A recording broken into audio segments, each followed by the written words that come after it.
कैवल्याचा पुतळा, कैवल्याचा पुतळा प्रगटला भूतळा, प्रगटला भूतळा चैतन्याचा जिव्हाळा ज्ञानोबा, चैतन्याचा जिव्हाळा ज्ञानोबा, साधकाचा माय बाप,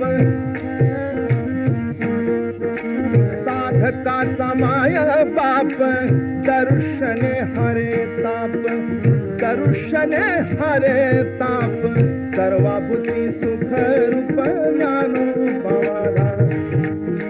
सर्वाभूती सुख रूप ज्ञानोबा.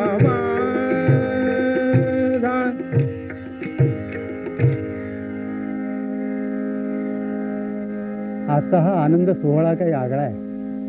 इथं व्यासपीठावर वारकरी संप्रदायाचे अध्वर्यू महावैष्णव बाळमारा सातारकर बसले आहेत. तर माझ्या समोर ज्ञानेश्वर महाराजांच्या परंपरेतले आमचे सद्गुरू दादा महाराज सांगवडेकर, त्यांच्या शेजारी वेदमूर्ती सखरू उर्फ बापूसाहेब देवधर आणि आपण सर्व श्रोते सज्जन असे संत श्रोतियांची मांडळी जमलेली पाहिल्यावर मला नेवासी इथं ज्ञानेश्वर महाराजांनी ज्या शिवालयात ज्ञानेश्वरी सांगितली ते शिवालय डोळ्यासमोर दिसू लागले आणि म्हणून हा आनंद सोहळा काही आगळा आहे. शके 1272 तई टीका केली ज्ञानेश्वरे, सच्चिदानंद बाबा आदरे लेखकू जाहला. ही ज्ञानेश्वरीतली शेवटची ओळी आहे आणि यातला हा जो चरण आहे शके 1272 या चरणानं ज्ञानेश्वरी लेखन सोहळा सिद्धीला गेल्याची कालमुद्रा उमटवली आहे. आता शके 1272 ज्ञानेश्वरी सिद्ध झाली, पण त्या पाठोपाठ अमृतानुभव, चांगदेव 65, नंतर हरिपाठ आणि इतर अभंग या वाङ्मय भावंडांचाही जन्म झाला. तेव्हा या ज्ञानदेवांच्या कालातीत वाङ्मयाला कालरेषेची कृत्रिम मर्यादा न घालता जर विचार केला तर हा जो सप्त जन्म शताब्दी सोहळा चालू आहे हा केवळ ज्ञानेश्वरीचंच न म्हणता हा ज्ञानदेवांच्या समग्र वाङ्मयाचं म्हणावा किंवा असं म्हणणं हे अधिक योग्य होईल असं वाटतं.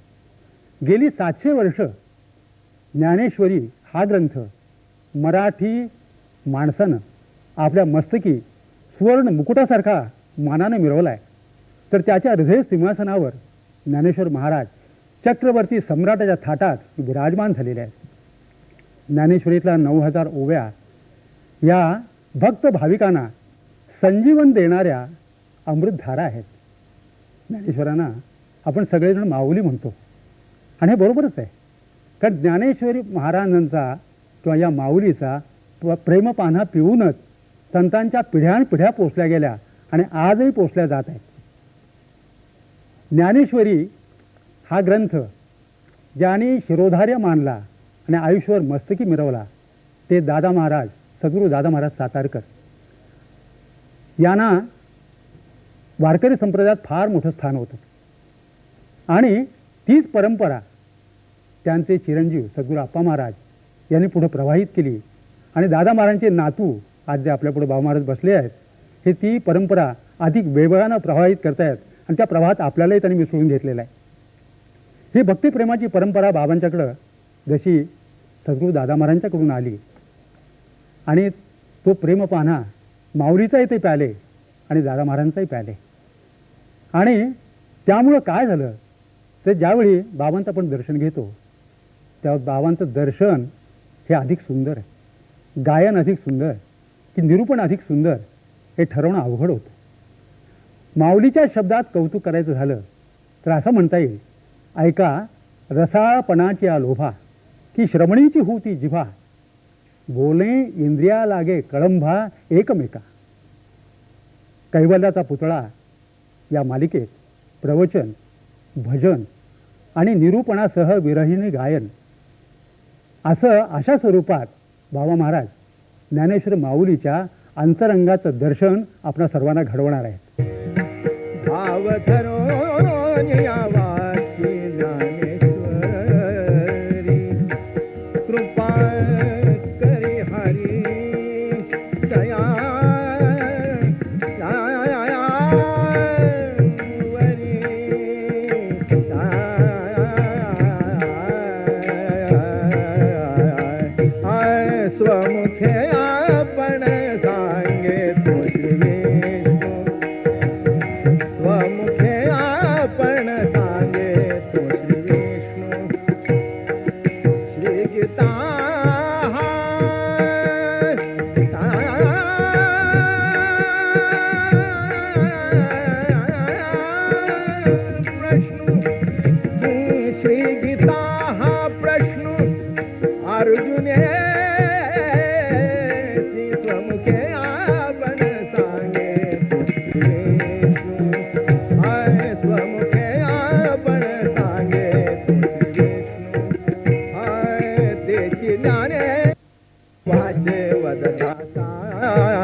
ज्ञानेश्वरी वाचे वदता साजे भय काळी काळाचे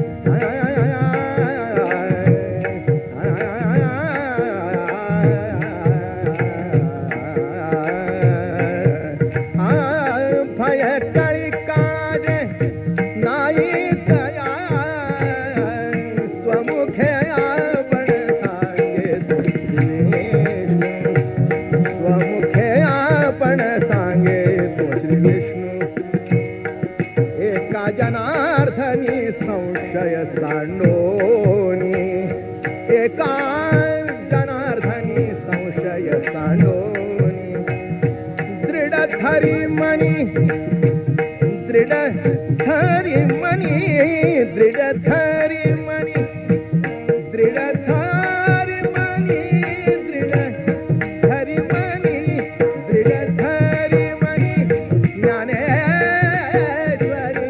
ज्ञानेश्वरी ज्ञानेश्वरी ज्ञानेश्वरी ज्ञानेश्वरी स्वमुखे आपण सांगे तुझी स्वमुखे आपण सांगे तुझी श्री गीता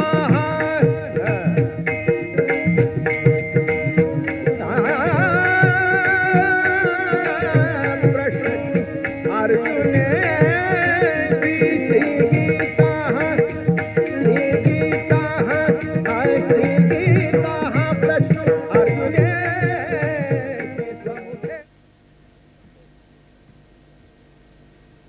माऊली महावैष्णव ज्ञानेश्वर भगवान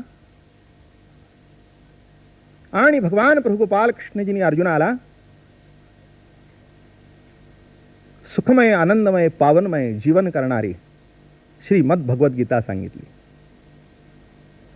निर्गुण निराकार परमात्मा भक्त राजाला गीता सांगण्याकरता मुख घेऊन आला. किती कौतुकाचा भाग आहे. वेदांत शास्त्रामध्ये भगवंताचं वर्णन करताना आम्ही करतो जो आज्य आहे, अव्य आहे, अनंग आहे, पेंदा आहे, निकवडा आहे, अचक्षु आहे, अचरणू आहे, असा परमात्मा ज्ञानोबाराय म्हणाले दोवरी दोन्ही भुधा घेऊन अलिंगावया लागोनी तयाचे अंग तया संगाचे निसुरवाडे मद विदेहा देह धरणे घडे किंबहुना आवडे निरुपम. भक्त राजाला गुणगान गाण्याकरता त्याचं कौतुक करण्याकरता मुख घेऊन आले. त्याला प्रेमाने बघण्याकरता डोळे घेऊन आले. त्याला आलिंगन देण्याकरता निर्गुण निराकार परमात्मा हात घेऊन आला. ज्ञानेश्वर महाराज म्हणाले असं घडलं ब्रह्मरसाचे पारणे अर्जुनालागी केले नारायणे की तेच अवसरे पाहुणे पातलो आम्ही. काय थोर भाग्य आहे बघा. अर्जुनाकरता ब्रह्मरसाचं पारणं केलं देवानी. किती आनंद सोहळा असेल नाही. ब्रह्मरसाचं पारणं साधं नाशिवंत विषयाचं पारणं केलं तर किती आनंद होतो आणि ब्रह्मरसाचं पारणं केलं तर काय आनंद प्रगट झाला असेल. आणि घडलं असं माझ्या डोळ्यासमोर एक चित्र उभं राहतं. प्रेमाने आवडीने भगवान आपल्या भक्तरायाला भरवत होते. गीतेचा एक एक नाजूक घास भरवत होते. आवडीने प्रेमाने भरवत होते. तितक्यात आमचे माऊली तिथे गेले. ब्रह्मरसाचे पारणे अर्जुनालागी केले नारायणे तेच अवसरे अवसरे. आणि असे भरवतायत घास भरवतायत अर्जुनाला. शब्दरूपी प्रेमरूपी घास भरवतायत. आणि बघितल्यानंतर आता हेही तितकंच लाडकं लेकरू ज्ञानोबाराय तिथे आले. आमची विश्व माऊली तिथे प्रगट झाली. ज्ञानोबाराय तिथे प्रगट झाल्यानंतर भगवंताला कळेना काय करावं. ते म्हणले या या ज्ञानराया या ज्ञानराजा या या. आणि असं भरलेलं ताट पुढे ठेवलं माऊलीच्या. भक्ती आहे, प्रेम आहे, ज्ञान आहे, वैराग्य आहे, योग आहे. अरे काय काय ब्रह्मरसाची पक्वान्न त्या ताटात नव्हती. नुसतं बघूनच पोट भरलं. भरावं अशी संपन्न ताट होतं ते. आमच्या आईने हातामध्ये घास घेतला पण गळ्याखाली उतरे ना. हातामध्ये घास घेतला, गळ्याखाली उतरे ना. भगवान बघतायत. ते म्हणाले, ज्ञानराजा बाप्पा जेवा ना. ते म्हणले, प्रभू खरं सांगू, माझ्या पुढे एवढं ब्रह्मरसाचं ताट तुम्ही भरून ठेवलं, पण माझ्या लेकरांची आठवण होती. ती अनंत कालपासून उपाशी आहेत. अरे प्रभू, उपवास शब्दाचा अर्थ असा आहे, उप म्हणजे सान्निध्यामध्ये तुझा वास आहे, पण तुझा वास आहे हे कळत नाही. ही तर जीवनाची शोकांतिका आहे. प्रभू, सामान्य जीव असा अतृप्त आहे. हे सखया, हे जीवीच्या जीवलगा, हे कृष्णराया, एवढं आम्हाला असं करा, आम्हाला घरी घेऊन जायला परवानगी द्या. आणि काय गंमत सांगू, ज्ञानोबारायांनी असं आपल्या पदराखाली झाकून आणलेलं ताट म्हणजे ज्ञानेश्वरी. हो, पदराखाली झाकून आणलं ताट. इतकं सुंदर ताट ते, आणि ते तुम्हा आम्हाला भरवतायत. हे नीट लक्षात घ्या. हे ताट असं आलं नाही, मोठ्याने दिलं नाही, किंबहुना बहुजन समाज आल्यानंतर ताट झाकून ठेवली. ही मागची प्रवृत्ती होती. पण आई ज्ञानाबाई, आई कुणाला म्हणावं? ऐका, नाथ बाबा वर्णन करताना म्हणाले, कृपाळ उदार माझा ज्ञानेश्वर, त्या नमस्कार वारंवार, न पाहे याती कुळाचा विचार, भक्त करुणा कर ज्ञानाबाई. फक्त करुणा कर ज्ञानाबाई असं नाथ बाबा जेव्हा गातात, खरंच करुणा कर. नाही का, आपल्या पोटाची चिंता करते ती घरातली स्वयंपाकीन स्वयंपाक करता की नाही, जेवण वाढण्यापूर्वी स्वतःच काढून ठेवते. ती स्वयंपाकी नसते.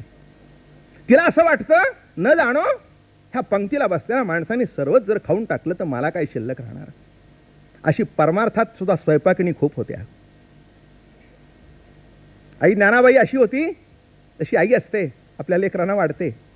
काही वेळेला असं होतं, वाढता की नाही त्या भांड्यामध्ये काहीच शिल्लक राहत नाही. मालक विचारतात, मुलं विचारतात, आई तुला आहे का? हो, भरपूर आहे.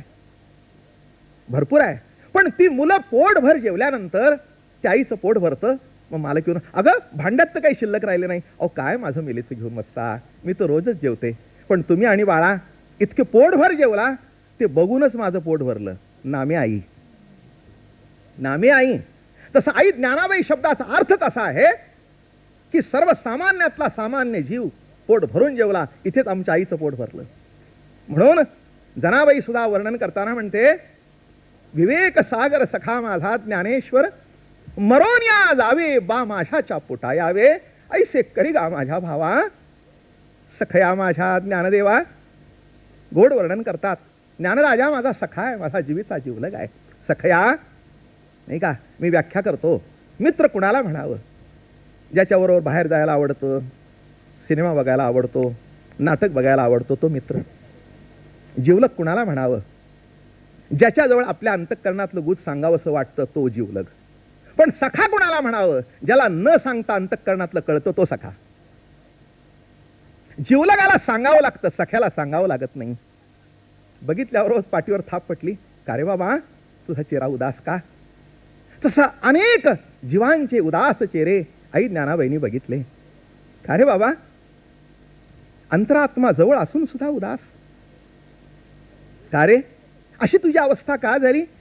आणि ही ज्ञानोबारायचं उदारपण बघून असं ताट भरून आणलं भगवंताजवळ आणि असे भरवू लागले. पसरोनी चोची वचने ही करुणेची. तुकोबाराय लिहितात, कसं भरवलं नाही का? पसरोनी चोची वचने ही करुणेची. ज्ञानोबाराय का तुकोबाराय का पक्षिणीचा दृष्टांत देतात. एक पिल्लं झाली की नाही, त्या पिलांना खाता येत नाही, त्यांना चोच सुद्धा वासायचं कळत नाही. मग ती काय करते? चारा आपल्या तोंडात घेते, चावते, आपली चोच त्या पिल्लाच्या तोंडात घालते, चोच उघडते आणि मग त्याला भरवते. तसं आई ज्ञानाबाईंनी हे ज्ञानेश्वरी आम्हाला भरवली. काय सांगू ज्ञानेश्वरी बद्दल? जितकं सांगावं तितकं अंतःकरण भरून येतं. ज्या आईने आपल्यावर अनंत उपकार केले, त्या आईचं वर्णन करताना किंबहुना त्याचं स्मरण झाल्याबरोबर जसं अंतःकरण प्रेमाने भरून येतं, तसं ज्ञानराज माझी योग्याची माऊली जेणे निगमवल्ली प्रकट केली. गीतालंकार नाम ज्ञानेश्वरी आणि ब्रह्मानंद लहरी हेलावली. हेलावली लहरी आहे ती ब्रह्मानंदाची, सहज स्वभावता प्रगट होती ती लहर. तसं सर्व सुखाची लहरी आणि ज्ञानाबाई अलंकापुरी. बरं का, लहर अशी येते सहज स्वभावता, अवजून नाही. अवजून येतं ती निराळं असतं. तुम्ही नाटका सिनेमामध्ये प्रेम बघताना अवजून असतं, अवजून असतं. तिथे नाटक वटवावं लागतं, पण नाटक संपल्यानंतर कुणाचाच काही संबंध नसतो. इथे वटवायचं काही नाही, आहे ते प्रगट करायचंय आणि आहे ते सहज स्वभावातून प्रगट होत आहे. आणि म्हणून किती सांगू ज्ञानेश्वरी बद्दल, एवढ्या थोड्या वेळामध्ये काय सांगावं काय नाही. ज्ञानेश्वरी सांगण्याकरता आमचं आयुष्य गेलं तरी अजून असं वाटतं किती सांगावं. तरी पण हा एक प्रयत्न आहे ज्ञानेश्वरी घरोघरी पोचवण्याचा, ज्ञानेश्वरी घरोघरी पोचवण्याचा. ज्यांनी ज्ञानेश्वरी बघितली त्यांच्याकरताही आणि ज्यांनी बघितले नाही त्यांच्याकरताही, नाही का. बघा समोर ज्ञानराज बसलेले आहेत. ज्ञानेश्वरीचं पान जे उघडलंय ना तिथेच ते लिहित आहेत, आता हृदय आपुले चौफाळुण्या भले वरी बैसवू पावले श्री गुरुची. सद्गुरूच्या आधाराने सर्व करतात. काल मी म्हटलं ना, जीवनामध्ये आधार असेल तर जीवनाला धार असते, आधाराशिवाय जीवनाला धार नाही. म्हणून आधार शक्तीची अंकी वाढविसी कौतुके हृदय आकाश पल्लकी पर्ये देशी निज. ज्ञानेश्वरीमध्ये म्हणाले 12व्या अध्यायामध्ये आधार शक्तीच्या अंकावर वाढवलं. जसं एकुलतं एक लेकरू असावं आणि ती मांडीवर खाली ठेवत नाही, तसं जीवाला माऊलीने खाली ठेवलं नाही. बाकीच्यांना झाले पण डुंकून बघितलं नाही, अनाथ आश्रमाच्या पाळण्यात टाकून दिलं. कुणीतरी घ्यावं, जगलं तर जगलं, नाही तर मेलं तरी कुणी रडायला मागे नाही. ज्ञानोबारायाला जी बाळ झाली, केवढं मोठं अफाट विश्व आहे, त्या विश्वाला मांडीवर घेतलं. म्हणून हे धर्मकीर्तन विश्वरूपाला अर्पण केलंय, नाही का. विश्व स्वधर्म सूर्य पाहो विश्व, नाही का. इथे असं म्हणाले नाहीत आळंदीकर सुखी हो, पुणेकर सुखी हो, नाही का, महाराष्ट्रातले सुखी हो, हिंदुस्थानातले नाही. विश्व स्वधर्म सूर्य पाहो. माझ्या मायबापाला विश्वाची काळजी. आणि म्हणून अशा प्रतितीतून जे प्रगट झालं अलौकिक अनुभव, अलौकिक भाव, त्या भावार्थ दीपिकेचं नाव ज्ञानेश्वरी. ज्ञानेश्वरी ते वर्णन करतात या ठिकाणी. एथ चातुर्य शहाणे झाले प्रमेय रुची स्यारी. काय गोड आहे नाही. काय इथे अशा ओव्या आहेत बघा. काही काही वाङ्मय असं वाटतं दगडासारखं जिवे खाली आल्यासारखं वाटतं. आणि ज्ञानोबारायचा रसगुल्ला आहे बरं का. असा आला की नाही की खायला बरा वाटतो आणि मृदू मधुर रसाशी अशी चिळकांडी उडते. तेच चातुर्य शहाणे झाले आणि प्रमेय रुचीस आले. हो, चातुर्य शहाणं झालं म्हणतात ज्ञानेश्वरीत. खरंच आहे. हो, चातुर्याला सुद्धा कळलं की आपला चतुरपणा कसा वापरावा, नाही का. हे ज्ञानोबारायच्या ज्ञानेश्वरी शिकण्यासारखं आहे. हो, हे बघा, रागवायचं असेल ना तरी शिकावं माऊलीकडे कसं रागवावं. आणि इथे म्हणतात चातुर्य शहाणे झाले आणि प्रमेय रुचीस आले. प्रमेय होतं पण रुचीने नव्हतं, सिद्धांत होता पण रुचीने नव्हता. वृक्ष सिद्धांताची मांडणी होती बरं का. जेव्हा सिद्धांताची मांडणी करतात ना, माणसांना असं वाटतं, काही काही मंडळींना असं वाटतं हे दृष्टांत म्हणजे उगीच काहीतरी दिलंय. अहो, ज्ञानोबारायचा दृष्टांत की नाही, द्राष्टा दृष्टांताची करंगळी धरून चालतो बरं का. ज्ञानोबारायचा जो द्राष्टा आहे, सिद्धांत आहे, तो असा दृष्टांताची करंगळी घेऊन चालतो. आणि मग कळत असं वाटतं अरे याच्यातलं काय जाणावं काय नाही. ज्ञानेश्वरी म्हणजे 4500 सिद्धांताच्या ओव्या आहेत आणि 4500 दृष्टांताच्या ओव्या आहेत. हा भाग कशा करता पाडला. माणसांना वाटतं हे दृष्टांत उगीच वायफट नाहीत का. अरे दृष्टांताशिवाय काढणे इतके का तुम्ही आम्ही मोठे लागून गेलो. आणि मोठे असतील त्यांच्याकरता ज्ञानेश्वरी नाहीच आहे, लेकरांच्या करता आहे, लेकरांच्या करता आहे. ही ज्ञानेश्वरी कुणा करता आहे. म्हणून तुम्हाला ज्ञानेश्वरी केव्हा कळेल, माऊलीचं लेकरं होईल तेव्हा. ज्ञानेश्वरी जिंकायला जाल तर जिंकता येणार नाही. काय एखादा म्हणेल की माझ्या स्वकर्तृत्वाने मी ज्ञानेश्वरी समजून घेईन. ज्ञानेश्वरी समजायची नसते, ज्ञानेश्वरी व्हायचं असतं. तुका म्हणे अंगे व्हावे जे आपण. तुकोबा राय म्हणले होणं परमार्थ म्हणजे काय? होणं. आई समजून घ्यायची नसते, आई समजून घेणं आणि आई होणं जमीन आसमानचा फरक. आईवर व्याख्यान देणं निराळं आणि आई होणं निराळं, नाही का? जशी एक लहान बालिका असते, 20 वर्ष घोकते आई आई आई आई आई आई, पण आई झाल्यानंतर घोकावं लागत नाही. तिला कळतं, जेव्हा प्रेमधारा हृदयातून पाझरते तेव्हा तिला कळतं आई म्हणजे काय. मला नेहमी असं वाटतं, आई कळण्याकरता तर 20-25 वर्ष जावी लागतात, तर निदान माऊली कळण्याकरता तितकं वर्ष तरी बिलगलं पाहिजे, निश्चित बिलगलं पाहिजे, नाही का? अहो, आई शब्द उच्चारला म्हणजे आई कळलं असं म्हणता का तुम्ही? बघा ना, साधा विषय आहे की जन्मल्याबरोबर पहिलं जर नाव ऐकलं असेल तर कोणचं? आई आई आई. पण कुठे कळते आई? कुठे कळते आई? मग एक दिवस लग्न होतं बरं का, आणि लग्न झाल्यानंतर मग तिलाही मूल होतं. आणि काय सांगू काका, जेव्हा ते मूल तिला पहिल्यांदा हाक मारतं आई, तिचं असं अंतःकरण भरून येतं. ती त्या बाळाला जवळ घेते. राजा, अरे एवढ्या करता मी जगले, माझ्या आयुष्यातला मोठा भाग्याचा दिवस, तू मला आई म्हणलास. मग आता मला सांगा, आई शब्द अज्ञात होता का? पण ज्ञात तरी होता का? आई शब्द लिहिता येत होता, पण आई शब्दाची अनुभूती त्या दिवशी कळली ज्या दिवशी बाळाने हाक मारलं. मग आई शब्द कळण्याकरता जर 25 वर्ष, तर ज्ञानेश्वर शब्द कळण्याकरता किती? नाही किती? आणि म्हणून या ठिकाणी जो विषय मांडणार आहे मी तुमच्या पुढे या सिरियल मधून, आलं का लक्षात? बघूया ज्ञानेश्वर महाराज काय सुचवतात ते. तुम्ही बोलविल या मी बोलेन. नाथ महाराज म्हणाले, मी नकरी त्याची कथा, परी तोच होय मुखी वक्ता, ऐसे बलात्कारे बोलविता, काय मी आता करावे, काय मी आता करावे. अहो, ते बलात्कार करतात, मला बोलवतात, बोलवतात. तसे ईश्वरी सत्ता मला बोलवते. ज्ञानेश्वरी सांगितली नाही, बोलवून घेतली. म्हणून ज्ञानेश्वरी हा मराठी भाषेतला वेद आहे. जिथे कर्ता आहे तिथे वाङ्मय आहे, कर्ता जिथे संपतो ते अपौरुषीय वाङ्मय आहे, नाही का? वेदाबद्दल बोलताना माणसं म्हणतात पौरुषीय का पौरुषीय, काय तर अपौरुषीय का? तर ऋषींच्या मधून ते मंत्र आपोआप प्रगट झाले. कसे प्रगट झाले त्यांना ठाऊक नाही. तसं ज्ञानेश्वरी कशी प्रगट झाली माऊलीला ते म्हणले मला माहित नाही. सद्गुरूच्या कृपेने हे वाक्य माझ्या अंतःकरणातून प्रगट झाली. आणि म्हणून या ठिकाणी प्रमेय रुचीसी आले. प्रमेय कसं आलं? एक दृष्टांत देत असतो मी. प्रमेय रुचीला आलं म्हणजे कसं, दृष्टांत कळेल तुम्हाला. एकाच्या घरी आम्ही जेवायला गेलो. श्रीमंत मनुष्य असल्या कारणाने टेबल विवल मोठा 8 फुटाचं टेबल विवल. गेल्याबरोबर चला म्हणाले जेवणाची तयारी आहे. 7-8 मंडी आमच्याबरोबर होती. आम्ही गेलो, टेबलाभोवती उभे राहिलो. अहो, असं चांदीच्या भांड्यामध्ये दिल्ली कमोदचा तांदूळ, उत्तम फ्लावरचे गड्डे, उत्तम उत्तम असे सुंदर कांदे सोलून ठेवलेले, मिरच्या अशा सोलून ठेवलेल्या, उत्तम डाळ बरं का, साजूक तूप असं भरून ठेवलेलं. ते म्हणाले महाराज करा सुरुवात, पुंडली गौरदेव हरी विठ्ठल. अहो, मी म्हटलं हे खाता येतं कसं? अहो म्हणाले खाता येत नाही कसं? तुमच्याकरता 20 रुपये किलो तो तांदूळ आणला. म्हटलं माझ्याकरता जरी आणला तरी ग्राह्य नाही. प्रमेय होतं पण रुचीने नाही. दृष्टांत कळला? प्रमेय होतं.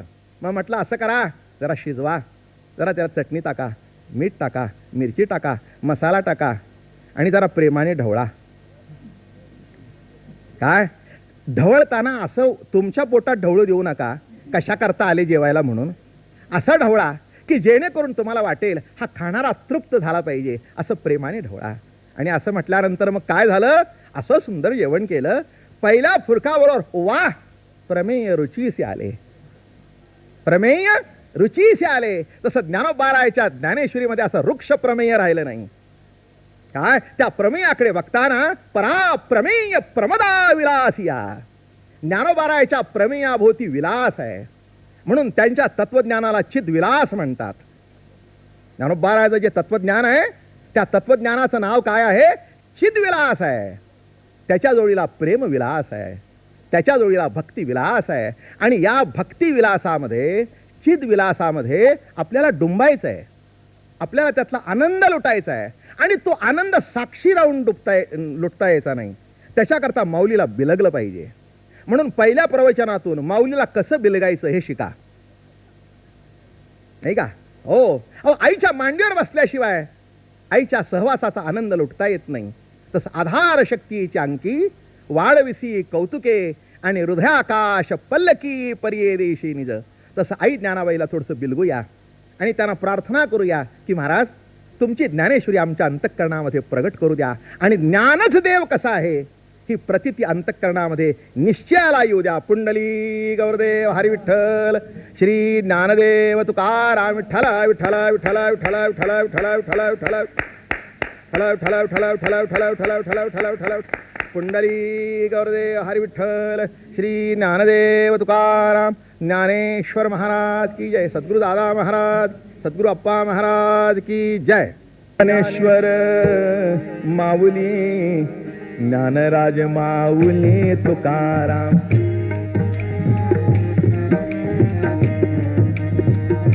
महाराज ज्ञानेश्वर माऊली ज्ञानराज माऊली तुकाराम. महाराज ज्ञानेश्वर ज्ञानेश्वर ज्ञानेश्वर माऊली ज्ञानराज माऊली तुकाराम.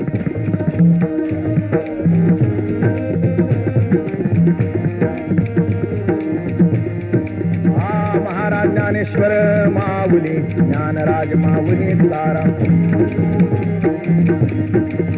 महाराज ज्ञानेश्वर माऊली ज्ञानराज माऊली तुकाराम. महाराज ज्ञानेश्वर ज्ञानेश्वर ज्ञानेश्वर माऊली ज्ञानराज माऊली तुकाराम.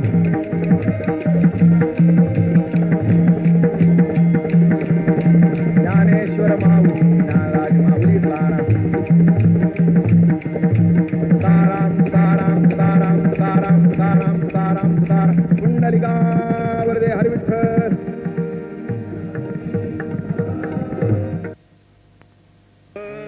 कैवल्याचा पुतळा कैवल्याचा पुतळा प्रगटला भूतळा प्रगटला भूतळा. चैतन्याचा जीवाळा चैतन्याचा जीवाळा ज्ञानोबा. साधकाचा माय बाप साधकाचा माय बाप दर्शने हरे ताप दर्शने हरे ताप. सर्वाभूती सुख रूप ज्ञानोबा सर्वाभूती सुख रूप ज्ञानोबा.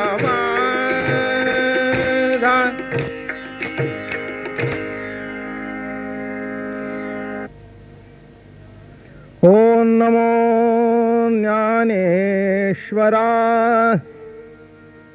करुणाकरा दयाळा. तुमचा अनुग्रह लाधलो पावन झालो चराचरी. मी कळा कुसरी काहीच नेणे बोलतो वचने अतिभाविका. तुमचा अनुग्रह लाधलो पावन झालो चराचरी. एका जनार्दनी तुमचा दास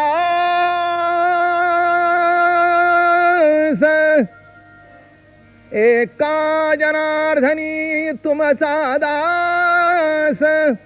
त्याची आस पुरवावी तुमचा अनुग्रह लाधलो तुमचा अनुग्रह लाधलो पावन झालो चराचरी. पुंडलिका वरदे श्री ज्ञानदेव ज्ञानेश्वर महाराज की जय. सद्गुरु दादा महाराज की जय. आजच्या या कार्यक्रमामधून. आणि आपण ज्ञानेश्वर महाराजांच्या अमृतानुभवाचं दर्शन घेणार आहोत. ज्ञानोबारायांची जी काही ग्रंथसंपदा आहे त्यामध्ये आपल्याला कल्पना आहे की ज्ञानेश्वरी हे टीकात्मक ग्रंथ आहे. मूळ भगवंताची जी गीता बरं का, त्याच्यावरच टीका केली असं एक गृहीत धरूया. तसं ते नाही आहे. उलट भगवंतानीच अवतार घेऊन पुन्हा ज्ञानेश्वरी सांगितली. याला एक प्रमाण असं आहे, अर्जुना संकट पडता जळभारी गीता सांगे हरी कुरुक्षेत्री, तोच अवतार धरी अलंकापुरासी आणि ज्ञानाबाई सुंदरी तारावया. ज्या भगवंताने गीता सांगितली तोच भगवान ज्ञानोबारायाच्या रूपाने अलंकारपुरामध्ये प्रगट झाला आणि ही प्राकृत ज्ञानेश्वरी सांगितली. पण एक असं घडलं की श्लोकाला धरून जेव्हा निरूपण होतं तेव्हा माणसाच्या सांगण्याला सुद्धा बंधन येतं. आणि जेव्हा ज्ञानेश्वरी पुरी झाली, ठिकठिकाणी ज्ञानोबारायाच्या स्वतंत्र ज्ञानाची चमक निवृत्तीनाथाला जाणवली. आणि मग ते म्हणाले, ज्ञानराजा असं करा, आता तुमच्या स्वतंत्र बोधाचं दर्शन घडवा, तुमचा अनुभव सांगा. परमार्थ म्हणजे केवळ साधना करणं नव्हे. परमार्थ शब्दाचा अर्थ अनुभव. परमार्थ नाही का, सामान्य अर्थ पालटतात पण जो कधी पालटत नाही तो परमार्थ. आणि म्हणून या ग्रंथाचं नाव असं आहे अनुभवामृत. अनुभव. इतर वाङ्मय अनुवादजन्य आहे आणि संतांचं वाङ्मय हे अनुभवजन्य आहे. अणु इतकाही ज्याच्यामध्ये परिच्छिन्न भाव नाही तो अनुभव. अनुभव कशाला म्हणावं? अनुभव म्हणजे काय? साक्षीत्व नाही. ज्ञानोबाराय अमृतानुभव सांगता सांगता अनुभव रूप झाले. आणि काय त्यांना अनुभव आला? अध्यात्म तत्वाचा आपण जेव्हा विचार करतो तेव्हा 2-3 अंगाचा विचार करतो. जगत म्हणजे काय, जीव म्हणजे काय आणि परमात्मा म्हणजे काय.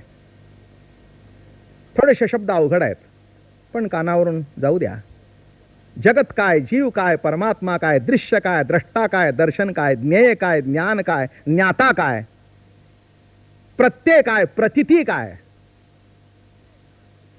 दूरदर्शनवरच्या मंडळींची क्षमा मागून बोलतो थोडासा,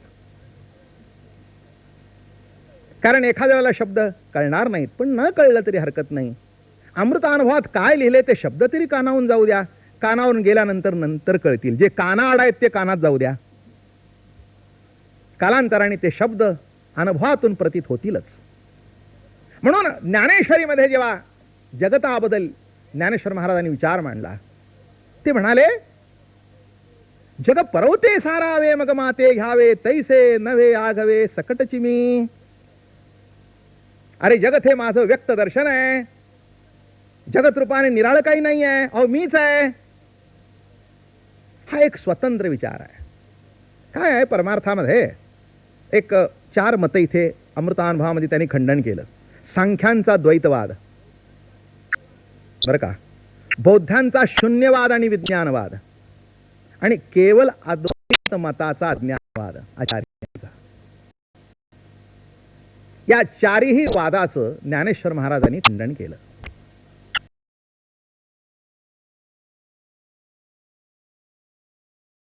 हेच अमृता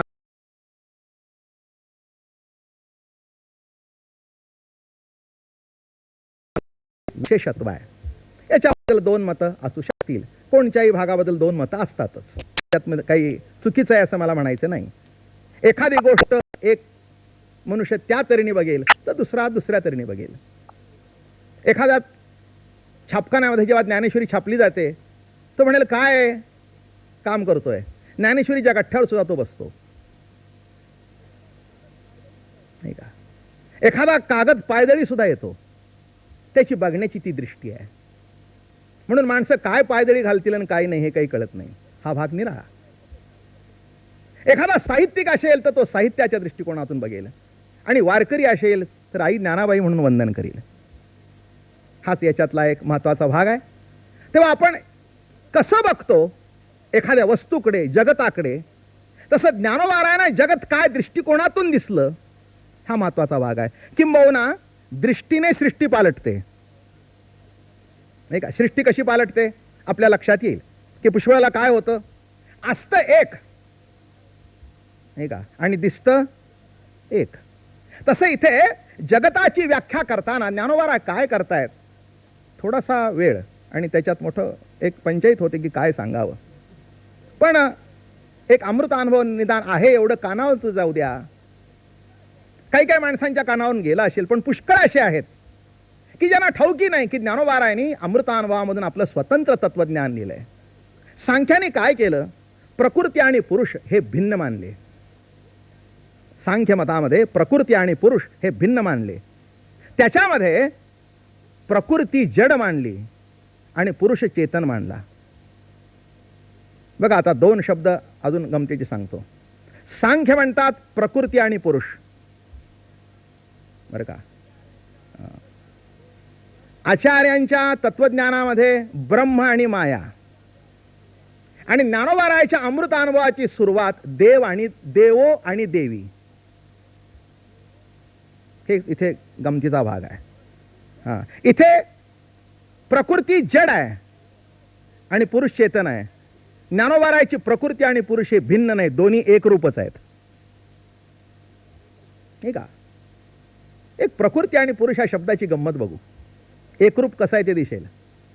एखादी बाई आजारी पडल्यानंतर ती काय म्हणते, अहो सध्या माझी प्रकृती बिघडली आहे. बरोबर आहे.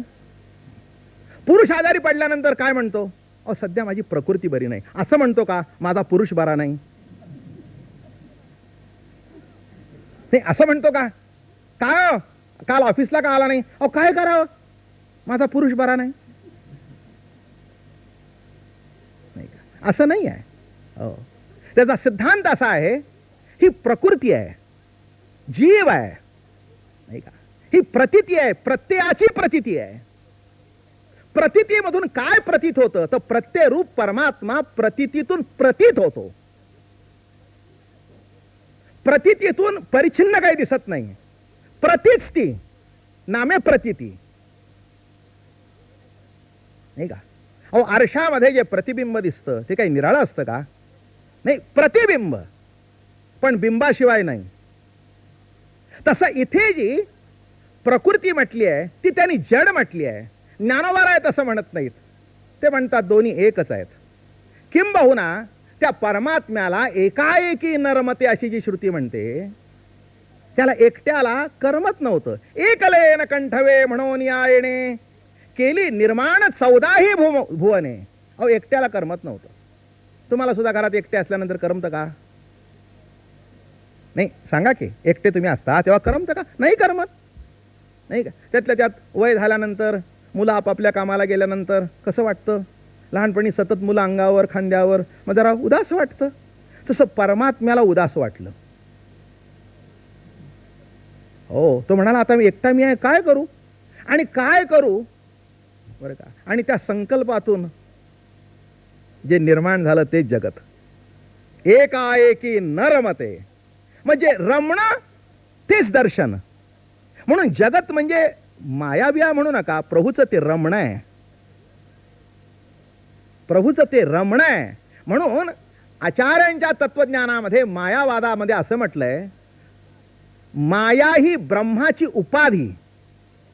हे उपाधी म्हणत नाहीत. ज्ञानेश्वर महाराज मायेला उपाधी म्हणायला तयार नाहीत. ते म्हणतात हे त्याचंच दर्शन आहे, एकच दोन रूपांनी प्रगट झालंय. एकच ईश्वरी सत्ता दोन रूपांनी प्रगट झालेली आहे.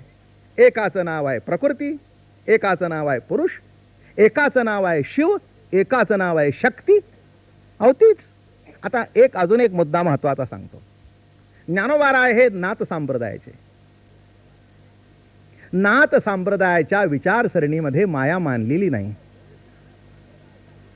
मग मूळच्या संप्रदायाच्या विचारसरणीमध्ये जर ते माया मानत नाहीत, तर या अवतारामध्ये म्हणजे पुढच्या वारकरी संप्रदायाच्या परंपरेमध्ये आल्यानंतर ते माया कशी मानतील? म्हणून ते चिदविलास त्यांनी मांडलाय, म्हणजे ज्ञानाचा विलास आहे. हे जगत म्हणजे ज्ञानाचं दर्शन आहे. म्हणून या ठिकाणी म्हणतात जग असं की वस्तुप्रभा, एक सत्ता, आपली आवड परिच्छिन्नपणाने भोगत आहे. प्रियोच्ची प्राणेश्वरी. पहिली ओवी कुठे आहे? ऐसिये निरुपाधिके जगाची जिये जनके मिया वंदिली मुळिके देवो देवी. मागच्या प्रवचनामध्ये सहज एक निर्देश केला होता या ओवीचा. इथे जरा विस्तृत सांगतो, काय विस्तार करून सांगतो. मोठी गंमत आहे ओवीची. देव आणि देवी दोन्ही निरुपाधिक. इथे इतरांच्या ठिकाणी देवी उपाधी, इथे यांची उपाधी नाही. कारण का? ती आत्मसत्ताच त्या रूपाने नटलेली आहे. उपाधी कशी होईल? नाही का? अहो, हातात पिशवी घेतली तर उपाधी. आपल्या हाताचं कधी आपल्याला वजन होत नाही, नाही का? हातात पिशवी, हो बरोबर आहे, उपाधी होते. म्हणून आपण म्हणतो जरा मला मदत करता हो, जरा फार वजन झालं. असं म्हणता का? जरा हात घ्या माझा. काय कारण? हात परिच्छिन्न नाही, नाही का? हात परिच्छिन्न नाही. तसं प्रकृती ही परमात्म्याहून परिच्छिन्न नाही. पण काय आहे, तो आवड आपली अशी भोगतो. प्रियोच्ची प्राणेश्वरी उलथे आवडीची सरोभरी आणि चारुस्थळी एक हरी एक अंगाचा. उलथी आवड. एखाद्या समारंभामध्ये काय घडतं माहितीये का तुम्हाला? मोठी मजा घडते. त्या बाईचे मालक काही आलेले नसतात आणि लग्न समारंभाला एकटी ती बाई येते. सगळ्यांच्या परिचित असते. येते ती डाग डागिणे, शालूच अंगावर 3-4 हजाराचा, गोट काय, पाटल्या काय, नथ काय, अमकं काय, तमकं काय. आणि अशी एखादी सजलेली व्यक्ती आल्यानंतर स्वाभाविक माणसाचा स्वभाव आहे, लक्ष जातं. मग एका माणसाने बघितलं, अहो ते बघितले का? अहो कोण? अहो कळलं नाही का तुम्हाला? अहो आपल्या वामनरावांची मंडळी. अरे वा, सध्या वामनरावांची परिस्थिती बरी झालेली दिसते. कळलं का? आहे पत्नी, बोलतायत वामनराव बरोबर, बोलतायत वामनराव बदल. कारण का? अहो ती दिसते, मग त्याच्याबद्दल का बोलावं? त्यांना माहिती आहे हे जे काही ऐश्वर्य आहे ते वामनरावचं आहे. वामनराव तिथे अदृश्य आहेत, लग्नात आलेले नाहीत. वामनराव तिथे अदृश्य आहेत. पण दृश्य स्त्रीकडून जर वामनरावचं ऐश्वर्य कळतं, तसं दृश्य जगतामधून प्रभूचं ऐश्वर्य का कळू नये? नाही का? दृश्य जगतातून कोण नटलंय सांगा ना मला, कुणाचं दर्शन आहे? नाही का? मग त्या बाईच्या दागिन्यामधून, तिच्या ऐश्वर्यामधून, वा, अहो आम्ही बघितलं. अहो 15 वर्षापूर्वी काही नव्हतं. म्हणजे ती विसरली, चर्चा सुरू झाली वामनरावची. तसं परमार्थिक चर्चेमधून संसार मांडायचा पण विसरायचा आणि चर्चा त्याची करायची. ती विसरली, कुठच्या कुठे जाऊन. अहो आम्हाला माहिती आहे, अहो 10 बाय 10च्या खोलीमध्ये राहत होते, नाही का? तशी ही 10 बाय 10चीच खोली आहे, नाही का? अहो 10 बाय 10च्या खोलीमध्ये राहत होते, काही नव्हतं. पण 15-20 वर्षामध्ये काय घडलं अहो बघा, कल्पना करवत नाही. आम्हाला माहिती आहे लग्नामध्ये काही नव्हतं आणि आज अहो 1.5-2 शेराचे दागिने. काय वामनराव, काय वामनराव, काय श्रीहरी, काय श्रीहरी. काय तसं जगतातल्या वस्तूमधून श्रीहरीचं दर्शन आहे. अरे अथंग समुद्र बघितला की प्रभूचं ऐश्वर्य दिसतं. बघायचा समुद्र आणि प्रतिती भोगायची श्रीहरीची. श्रीहरीची हाच परमार्थ आहे, नाही का? हाच परमार्थ आहे. अरे आकाशाकडे बघितलं, त्याचं ऐश्वर्य बघितलं ना असं वाटलं, प्रभुराया अरे किती रे दिवे, एक दिवा आणताना आमचे नाके न होतात घरात. तुझ्या विश्वामध्ये किती रे दिवे पेटलेले आहेत, किंबहुना तुझे दिवे नाही, तूच दिव्याच्या रूपाने आहेस. प्रियोच्ची प्राणेश्वरी उलथी आवडी. अजून सांगतो उलथी आवडी. एक दृष्टांत असा देतो की काय होतं, लहानपणापासून काही काही गोष्टी आपल्याला कराव्याशा वाटतात, पण आई वडिलांच्या धाकामुळे त्या करता येत नाहीत. एखाद्या मुलीला जर असं वाटत असलं की नाही जरा थोडासा फ्रॉक नीट घालावा, चांगला, शोभतं का तुला, असा फ्रॉक घालतेस काय, हे असा नाही घ्यायचा, मी म्हणतो तसं घे. मुलाला असं वाटलं जरा एखादी ते सेलरची कॅप करावी, जरा ते काय काय ते काहीतरी आपलं काहीतरी कपडे करायचे, काही नाही, एकदा घातलं की ते कुठेतरी कोपऱ्यात जाऊन पडतं. दिवाळीचं म्हणून आपले शाळेचेच कपडे घ्या. अहो संसारातला भाग आहे काय. आणि मग नाही तर दुसरं काहीतरी घे, पण ते उगीच काहीतरी घेऊ नकोस. पण काय होतं, ही जी लहानपणची आवड असते ती मनात राहून जाते. मनात राहून जाते. आणि आपली मुलं झाल्यानंतर नेमकी तशी परकर चोळी तिला, तसे कपडे त्याला. मग ते काय करायचं, बघायचं त्याला आणि भोगायची आवड आपली. उलथी आवडी. ही आवड कशी आहे, प्रियोच्ची प्राणेश्वरी उलथे आवडीची सरोवरी. मग त्या बाळाकडून ती जशी आपली आवड उलथी भोगत असते, काय माझी बाई छान दिसते, छान दिसते म्हणते, हीच त्या परकर चोळीत वावरते. हिला आठवतं लहानपणी आपल्याला मिळाली नाही, अशी घेऊन दिली नाही. याला वाटतं लहानपणी आपल्याला असंच वाटत होतं, सेलरचा ड्रेस गेला म्हणून आपलं गल्लीतून फिरावं, हुप हुप हुप. मग तो मुलगा जेव्हा तो शिट्टी मारत फिरतो, याला वाटतं नाही आता आपणच. मग आता मला सांगा, साधा व्यक्ती जर आपल्या मुलातून उलथी आवड भोगतो, तशी सत्ता जीवातून आपली आवड उलथी भोगत आहे. हे थोडस लक्षात घ्या, म्हणजे अमृत अनुभव काय आहे तो लक्षात येईल. काय अतिशय सुंदर ग्रंथ. प्रियोची प्राणेश्वरी उलथे आवडीची सरोवरी. ज्ञानोबाराय मोठं कौतुकाने सांगतायत की अरे हे कुणाचं दर्शन आहे. एक दोन दृष्टिकोन आहेत. नाशिवंताकडून बघणं हा एक भाग निराळा, आणि तेच तत्व नाविन्याने प्रगट होतोय ही दृष्टी निराळी, नाही का. एक आम्ही दृष्टांत सांगतो. एक मनुष्य म्हणू शकतो ना, काय वा देऊन देऊन काय दिलं. घरी गेलो होतो, अहो जेवायला बोलवलं, कसली माणसं हो. काय अहो काय पोळीन केळाचं शिकरण ठेवलं, काय जेवण आहे, काय काय जेवण आहे. हं अहो भात आपलं वरण, एखादी आमटी केली आणि आग्रहाने किती दिवस बोलत आहेत, घरी या घरी या घरी या. ही एक दृष्टी झाली. दुसरा म्हणाला, अहो काय माणसं चांगली आहेत, असं सुंदर आणि साधं जेवण केलं होतं. काय अहो घरातली टापटीप इतकी, वरण भात होता पण इतका रुचकर होता. बरं झालं तुम्ही काही जास्ती गोड केलं नाही. आम्हाला पोटभर जेवता आलं असतं, जेवता आलं. अहो गोड केलं तर खाल्लं नसतं, किती गोड खाऊन. बरं झालं तुम्ही साधं जेवण केलं. वस्तू तीच पण दृष्टी परिचिन्न. तसं संतांच्या दृष्टीतून जगत न दिसता प्रभूचं दर्शन दिसेल आणि इतराला नाशिवंत माया दिसेल. आता तुम्ही कसं बघता ते बघा. माझं बोलणं कदाचित चुकीचं असेल, माझा आग्रह नाही कोणता. पटेल ते घ्यावं, नाही पटेल ते सोडून द्यावं. पण संतांच्या दृष्टिकोनातून जर बघितलं, ज्ञानोबारायजी इथे सांगतायत हे जे विशेषत्व आहे, निरुपाधी शब्द फार सुंदर आहे. उपाधीकडून बघणं निराळं आणि निरुपाधिक अवस्थेकडून बघणं निराळं. उपाधीकडून बघाल ते सगळी उपाधीच, नाही का. घर उपाधीच, बायको उपाधीच, मुलं बाळ उपाधीच, अशी माणसं सतत त्रासलेलीच असतात.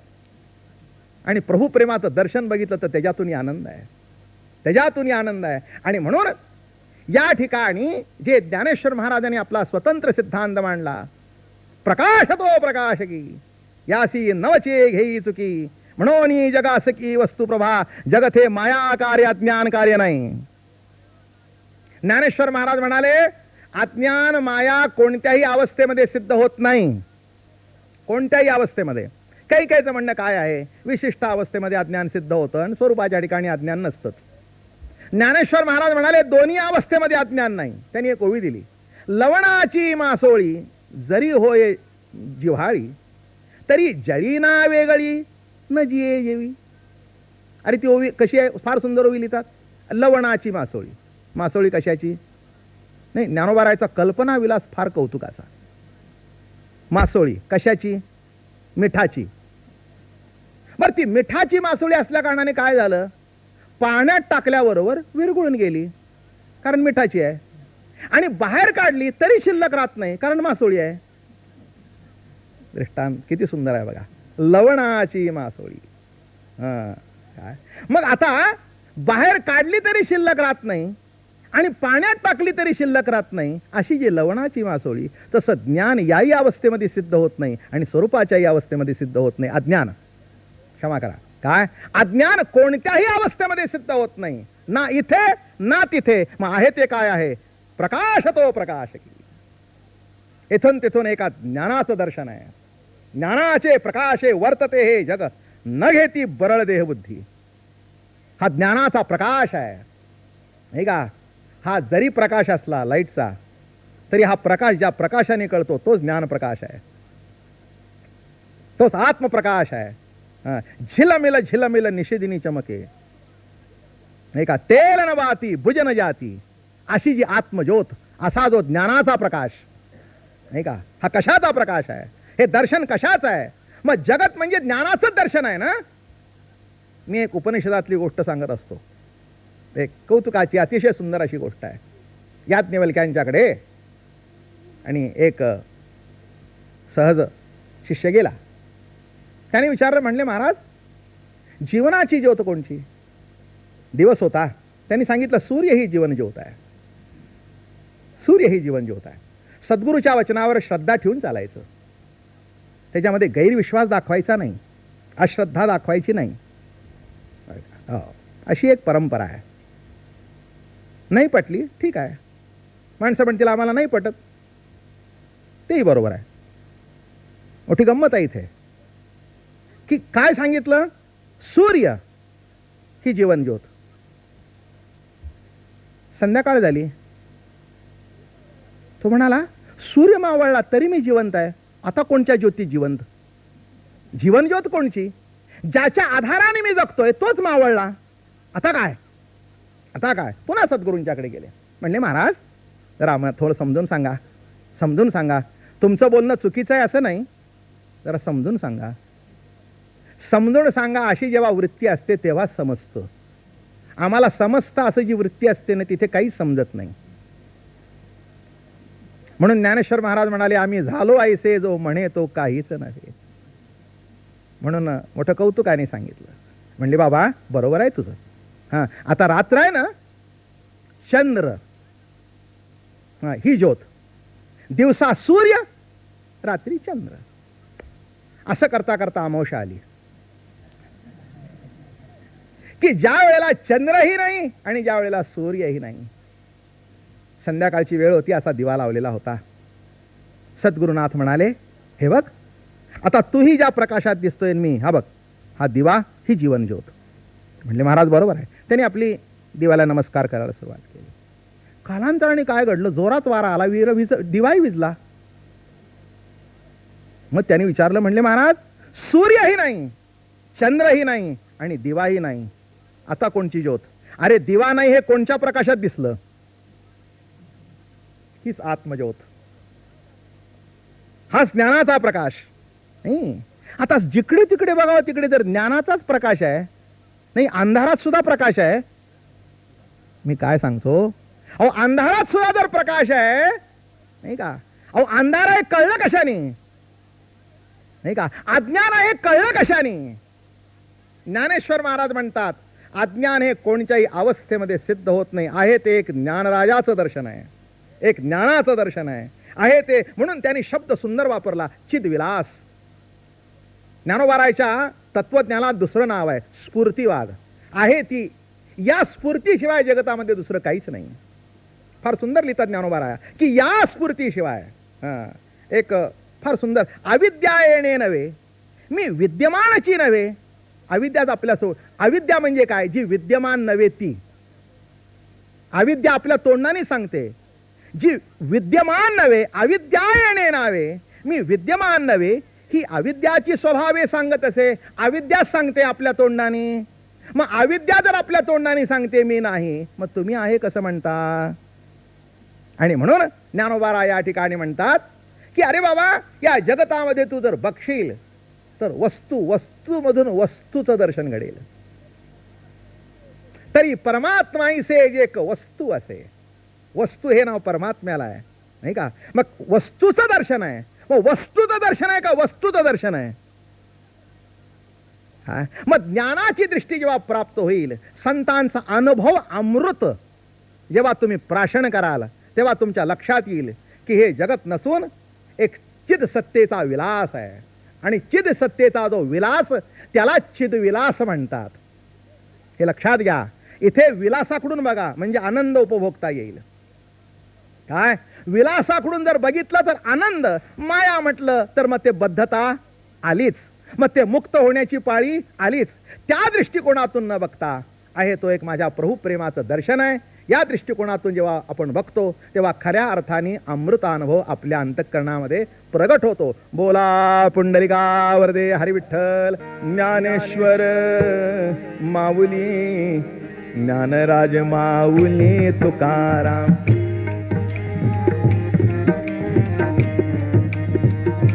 महाराज ज्ञानेश्वर माऊली ज्ञानराज माऊली तुकाराम.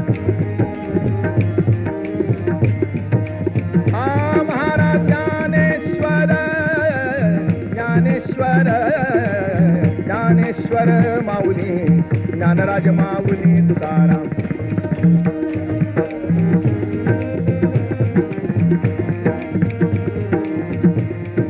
हा महाराज ज्ञानेश्वर माऊली ज्ञानराज माऊली तुकाराम. महाराज ज्ञानेश्वर माऊली ज्ञानराज माऊली तुकाराम. महाराज ज्ञानेश्वर ज्ञानेश्वर ज्ञानेश्वर माऊली ज्ञानराज माऊली तुकाराम.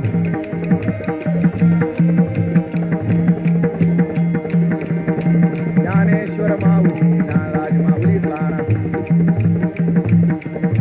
तुकाराम तुकाराम तुकाराम तुकाराम तुकाराम तुकाराम तुकाराम. पुंडलिका वरदे हरी विठ्ठल.